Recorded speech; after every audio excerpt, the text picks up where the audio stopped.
भारत और इंग्लैंड के बीच चौथा टेस्ट मैच का मुकाबला ड्रॉ हुआ। भारत अपने दूसरी पारी को खेल रहा था और इंग्लैंड की अभी दूसरी पारी बाकी ही थी, लेकिन पांचवा दिन था और इस टेस्ट मैच का आखिरी क्षण चल रहा था और वहां तक अभी भी जीत की कोई किसी भी टीम को या नतीजा का कोई पता नहीं चल पा रहा था और इस मैच को ड्रॉ के रूप में घोषित किया गया। लेकिन पांचवें दिन इंग्लैंड के कप्तान बेन स्टोक के द्वारा जिस तरीके से बर्ताव किया गया मैदान पर, शायद उस तरीके का बर्ताव किसी को पसंद नहीं आ रहा होगा। अभी तक देखा जाए तो इसमें कुल 4 मुकाबले हुए हैं भारत और इंग्लैंड के बीच और इन 4 टेस्ट मैचों में 2 मुकाबला इंग्लैंड की टीम ने जीता है, जबकि 1 मुकाबला भारत के पक्ष में जीत के रूप में आया और आखिर चौथा मुकाबला जो अभी हुआ उसमें ड्रॉ होने की वजह से ये जो सीरीज है 2-1 से इंग्लैंड अभी लीड कर रहा है।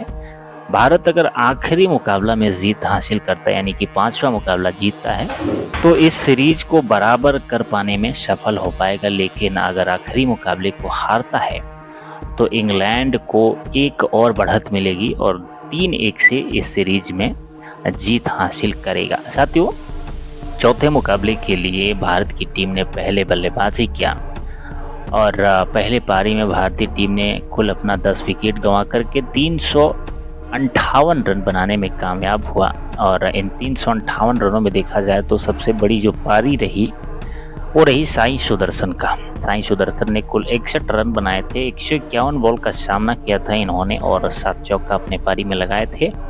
ओपनिंग साझेदारी देखी जाए तो पहले पारी में 94 रनों का हुआ था और वहां पर जो पहला विकेट गिरा 30वें ओवर के आखिरी गेंद पर केएल राहुल का पहला विकेट गिरा।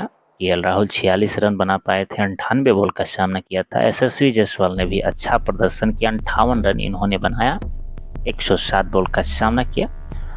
और जब इंग्लैंड की पहली पारी आई तो वहां पर रनों की एक पहाड़ खड़ा किया इंग्लैंड की टीम ने अपने पहले पारी में।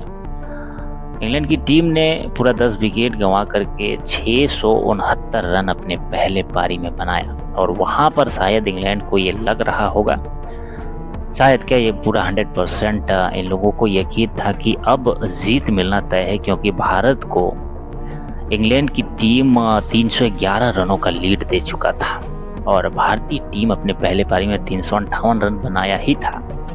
यहाँ पर सीधा तौर पर यह दिखाई पड़ रहा था कि भारतीय टीम इसी लीड को पार करते करते हो सकता है कि अपने पूरे 10 विकेट को गंवा सकता है और शुरुआत में ऐसा कुछ लगा भी, क्योंकि शुरुआती पारी को अगर हम देखें भारत की तो 0 रन के स्कोर पर भारत का 2 विकेट चला गया था पहले ही ओवर में। आपको बता दें साथियों, पहला विकेट यशस्वी जायसवाल का पहले ओवर के चौथे बॉल पर चला गया, कोई रन इन्होंने नहीं बनाया था और इनके बाद अगले ही गेंद 5वें गेंद पर साई सुदर्शन का भी विकेट चला गया। अब यहाँ पर केएल राहुल और शुभमन गिल मैदान पर काफ़ी ज़्यादा समय बिताते हैं, 188 रन दोनों ने मिलकर के बनाया और फिर तीसरे विकेट के रूप में केएल राहुल का विकेट गिरा। उसके बाद चौथा विकेट देखा जाए तो 222 रनों पर शुभमन गिल का विकेट गया। 87.4 ओवर का उस समय खेल हुआ था। इसके बाद वॉशिंगटन सुंदर और रविंद्र जाडेजा ने कमाल की बैटिंग किया, दोनों ने बैक टू बैक शतक लगाया।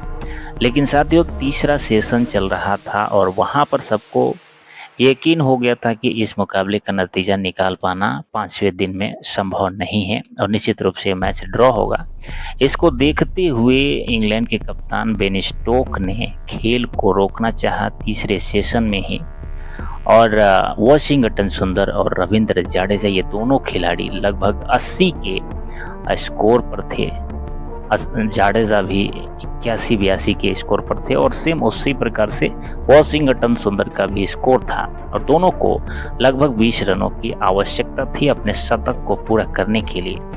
अब इस चीज को देखते हुए भी बेन स्टोक ने यह चाहा कि इस खेल को रोकें और ये नतीजा तो ओवरऑल ड्रॉ होने के रूप में ही आ रहा है, लेकिन इस चीज को रोकते हुए एम्पायर ने खेल को जारी रखा और दोनों खिलाड़ियों ने वॉशिंगटन सुंदर और रविंद्र जडेजा अपना शतक पूरा किया। सुंदर ने 101 बनाया, 206 बॉल का सामना किया वॉशिंगटन सुंदर ने और 9 चौके 1 छक्का अपने पारी में इन्होंने लगाया। 49.03 की स्ट्राइक रेट से इन्होंने बल्लेबाजी किया। रविंद्र जडेजा की बात करें 107 रन इन्होंने किया, 185 बॉल का सामना किया और 13 चौका 1 छक्का अपने पारी में लगाने में सफल रहे। ये 57.84 की स्ट्राइक रेट से इन्होंने भी बल्लेबाजी किया और फिर जो खेल रोका गया तब तक भारत की टीम ने 425 रन बनाने में सफल हुई थी 4 विकेट के नुकसान पर और फिर ये खेल वहीं रुक गया जब दोनों खिलाड़ियों ने शतक अपना पूरा किया और इस मैच का जो निर्णय रहा वो ड्रॉ के रूप में सामने आया। दोनों टीमों को यहाँ पर बराबरी की स्थिति में आकर के खड़ा होना पड़ा। शुभमन गिल का भी एक शानदार शतक आया, 103 रन इन्होंने बनाया, 238 बॉल का इन्होंने सामना किया, 12 चौके लगाए, 43.28 की स्ट्राइक रेट से इन्होंने बल्लेबाजी किया। केएल राहुल ने भी ज़बरदस्त पारी खेला भारत की टीम के लिए, 90 रन इन्होंने बनाए, 230 बॉल का सामना किया, 8 चौके इनके पारी में शामिल रहे, 39.13 का स्ट्राइक इन्होंने रखा था। केएल राहुल और शुभमन गिल के बीच में ही बड़ी साझेदारी, जो पहली साझेदारी हुई वो इन दोनों के बीच में हुई। उसके बाद वॉशिंगटन सुंदर और रविंद्र जडेजा ने कमाल करके दिखाया। 222 के बाद पारी को 425 तक का पहुंच जाने में इन दोनों खिलाड़ियों ने महत्वपूर्ण भूमिका निभाया। आप देख सकते हैं कुल यहाँ पर 203 रनों की साझेदारी इन दोनों खिलाड़ियों के बीच हुआ। नहीं एक बड़ी साझेदारी बल्कि इन दोनों ने अपना शतक पूरा करके दिखा दिया इंग्लैंड में कि ये खिलाड़ी कितने महत्वपूर्ण हैं। दोनों ऑलराउंडर अपना 100% यहाँ पर योगदान दोनों ने दिया और भारत को एक बड़ी हार से बचाने में बहुत महत्वपूर्ण भूमिका निभाई इन दोनों ने। अगर इन दोनों का विकेट जाता जिस तरीके से 222 पर शुभमन गिल और केएल राहुल चले गए, उस समय ऐसा लग रहा था कि अब 100 रन के आसपास और भारत करेगा और हो सकता है कि वहां पर अपने सभी विकेट को गंवा दे और भारतीय टीम को हार मिल सकती थी, लेकिन इन दोनों ने कमाल करके दिखाया। साथियों, ये वीडियो अगर आप सभी को पसंद आया हो तो इसको लाइक करिए। चैनल आपने अभी भी सब्सक्राइब नहीं किया है तो प्लीज़ कर दीजिए। Thank you.